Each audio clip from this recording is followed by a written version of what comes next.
أعوذ بالله من الشيطان الرجيم. بسم الله الرحمن الرحيم. السلام عليكم ورحمة الله تعالى وبركاته. الحمد لله رب العالمين، والصلاة والسلام على أشرف الأنبياء والمرسلين وعلى آله وصحبه أجمعين.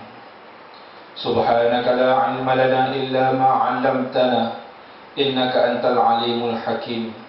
ولا عدوان إلا على الظالمين. أشهد أن لا إله إلا الله وحده لا شريك له، وأشهد أن محمدا عبده ورسوله. Amma ba'd. Alhamdulillah, sidang hadirin hadirat, ustaz ustazah yang saya kasihi sekalian, bertemu kita lagi dalam pelajaran sejarah perundangan Islam, yaitu bagaimana kita nak dengar, bagaimana kita nak tahu, bagaimana kita nak kaji, bagaimanakah rentetan sejarah perjalanan syariat Islam, bagaimanakah hukum-hukum itu terjadi, ketika manakah mazhab itu berlaku, kenapakah ada kemunculan mazhab dan sebagainya, kenapakah ada sumber-sumber hukum yang lain daripada Al-Quran dan hadis. InsyaAllah dalam bab 5 ini saya akan cuba kupaskan berkaitan dengan faktor-faktor berlakunya perbezaan pendapat di kalangan para sahabat. Kita nak tengok di kalangan para sahabat ini juga berlaku perbezaan. Jadi kita nak tengok sebab apa faktor-faktor berlaku perbezaan pendapat untuk kemaslahatan kita sampai ke hari ini. Dan juga insyaAllah dalam unit 5 ini akan menceritakan kepada kita kisah-kisah ataupun riwayat-riwayat hidup mufti-mufti yang terkenal pada zaman, pada era ini.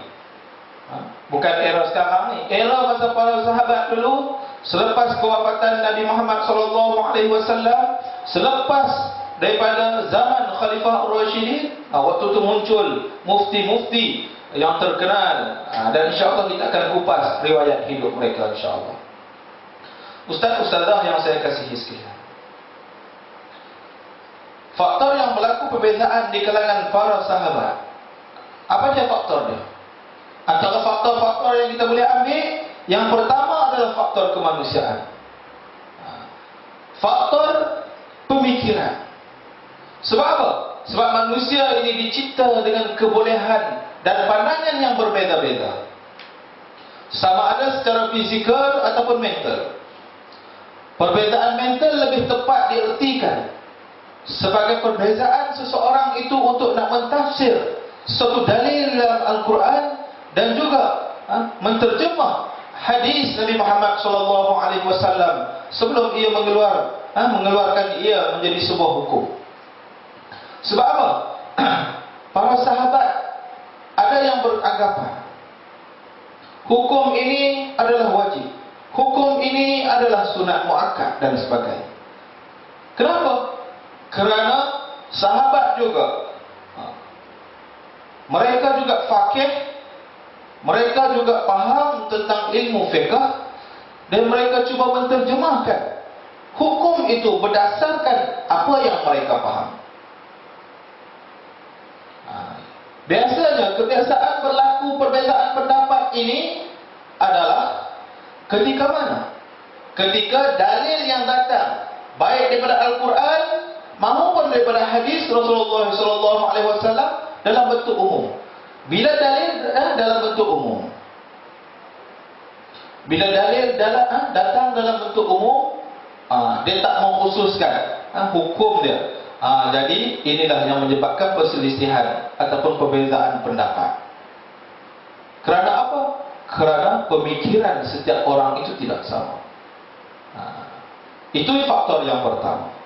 Manakala faktor yang kedua adalah faktor sejarah. Perbezaan pendapat juga berlaku pada zaman para imam-imam mazhab ini. Tidak terdapat suasana yang memudahkan mereka untuk memperolehi hadis-hadis ataupun duduk bersama untuk membicarakan sesuatu hal.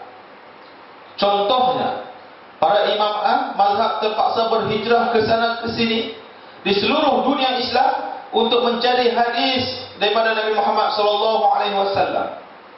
Suasana ini ada hubung kaitnya dengan hukum yang dikeluarkan oleh seorang imam mazhab, di mana setiap daripada mereka akan mengeluarkan pendapat berdasarkan hadis-hadis yang sempat mereka terima sahaja. Ustaz-ustazah, hadis ni begitu luas sekali, begitu banyak sekali. Boleh kita tengok Sahih Al-Bukhari, berapa jilid hadisnya. Sahih Muslim, berapa jilid hadisnya. Mukhtasar Sahih Bukhari saja, mukhtasar atau ringkasan daripada hadis Sahih Bukhari lebih tebal daripada Al-Quran. Begitu juga dengan mukhtasar Sahih Muslim, lebih tebal daripada Al-Quran. Itu ringkasan. Semua ustaz-ustazah dapat modul, ringkasan modul, dah tebal itu. Nak ceritanya ringkasan pun tebal lagi daripada Al-Quran. Ketika itu mungkin imam-imam tidak mampu untuk mengingati kesemua hadis tersebut. Maka ketika itulah timbul imam mazhab melakukan fatwa yang tersendiri.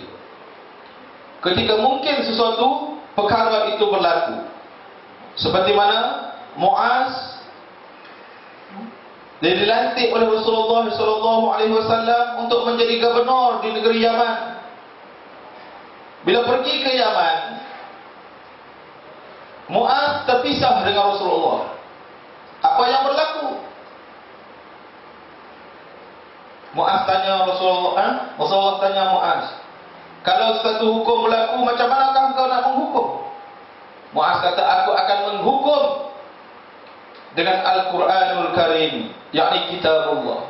Sekiranya tidak ada hukum itu dalam kitabullah, ya, nescaya aku akan menghukum dengan sunnah Rasulullah SAW.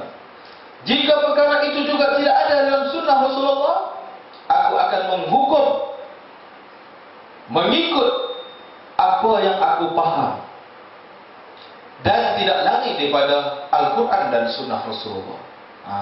Ini faktor sejarah menyebabkan imam begitu juga dengan imam-imam mazhab. Mereka terpaksa menghukum, mereka kena mengeluarkan satu hukum berdasarkan perkara-perkara yang tidak ada nas yang qat'i dalam Al-Quran dan juga hadis Nabi Muhammad SAW.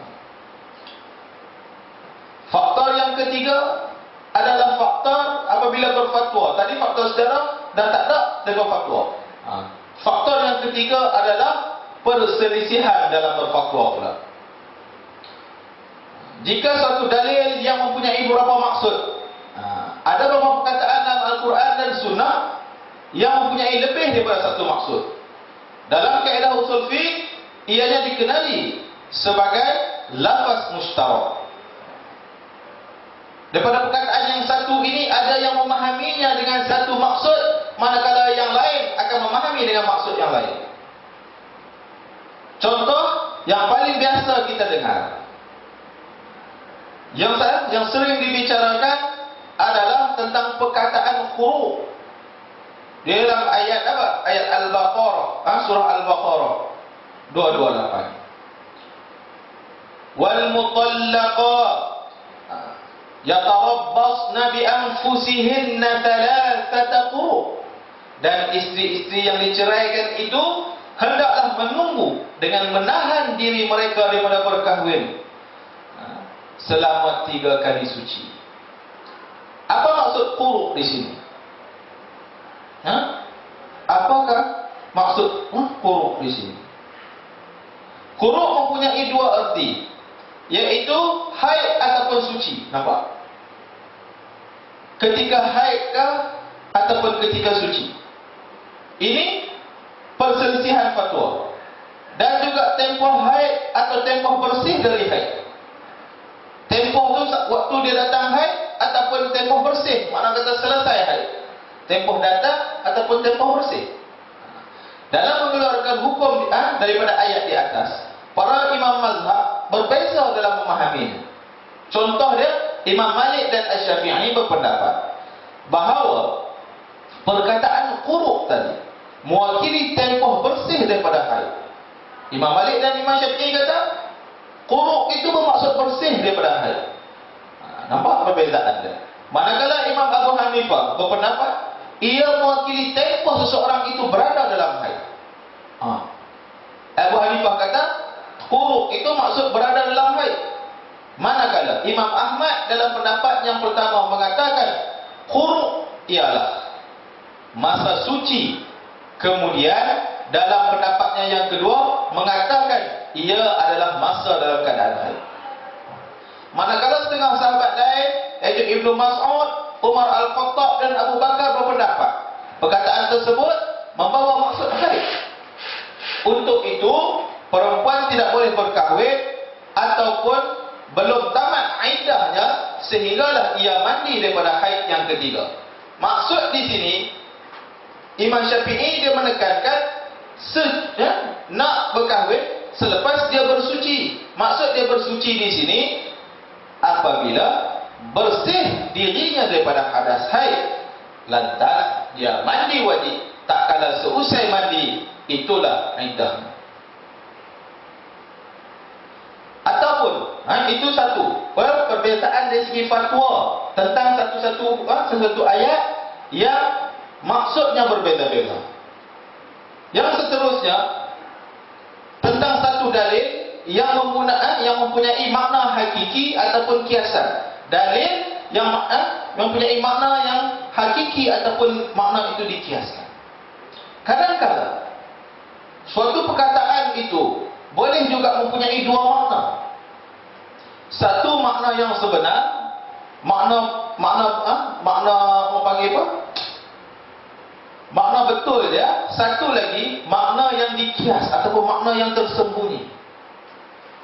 Dalam kaedah usul fiqh ia digelar lafaz hakiki dan lafaz majazi. Makna hakiki ataupun makna majazi. Contohnya yang selalu dibicarakan ialah hukum batal ataupun tidak wudu apabila bersentuhan di antara lelaki dan perempuan. Pembicaraan ini merujuk kepada firman Allah Subhanahu wa taala dalam surah Al-Maidah. Firman Allah Subhanahu wa taala, "Aw lamastumun nisa falam tajidu ma'an." Atau kamu telah menyentuh perempuan kemudian kamu tidak mendapati atau mempunyai air. Jadi maksud dia di sini, kalam itu adalah kalam hakiki. Kalau kamu sentuh perempuan kemudian tak ada air. Tetapi makna majazinya apa dia? Adakah terbatal wudu sekiranya kalau kamu sentuh perempuan kemudian tidak mempunyai air? Dan satu lagi dalil yang tidak pasti maksudnya. Ada segelintir kalimah Arab itu bersifat tidak pasti maksudnya. Contohnya ialah ayat berikut. Ayat apa?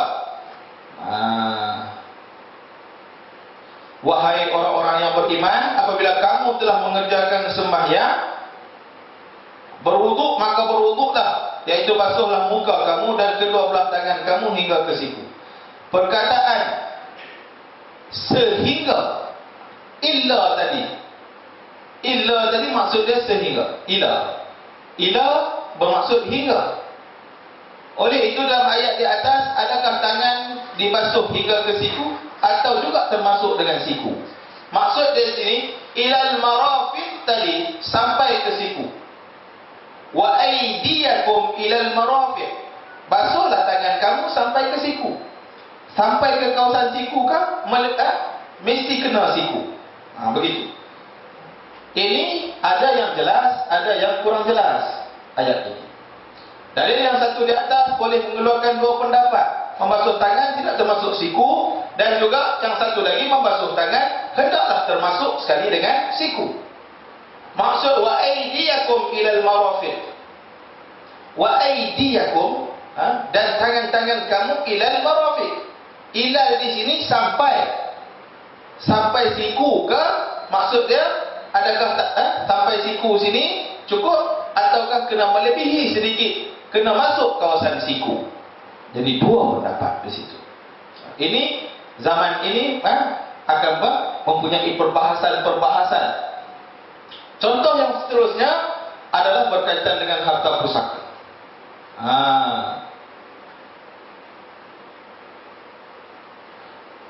Dalam surah An-Nisa ayat 11, yusikumullah fi auladikum. Lidzaka yusikum, Allah berperintah kepadamu mengenai pembahagian pusaka untuk anak-anak kamu, fi auladikum.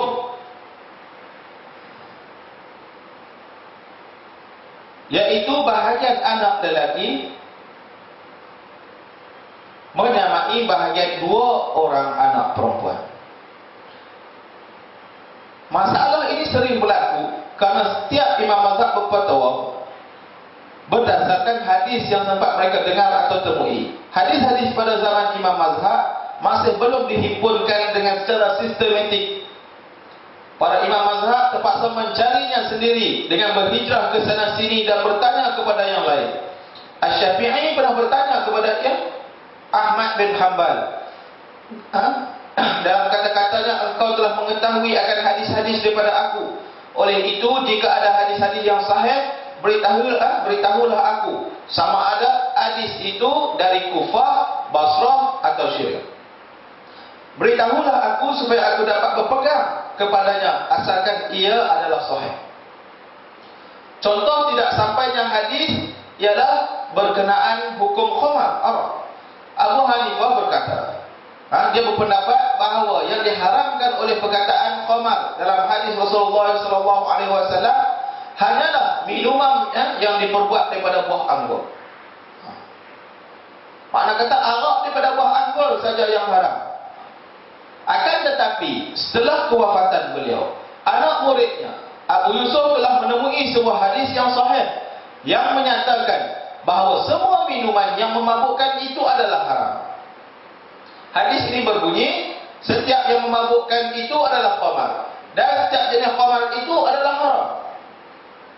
Maka dengan itu beliau mengeluarkan fatwa baru bagi mazhab Hanafi bahawa semua minuman yang memabukkan itu adalah haram, tanpa terhad kepada berasal daripada buah anggur.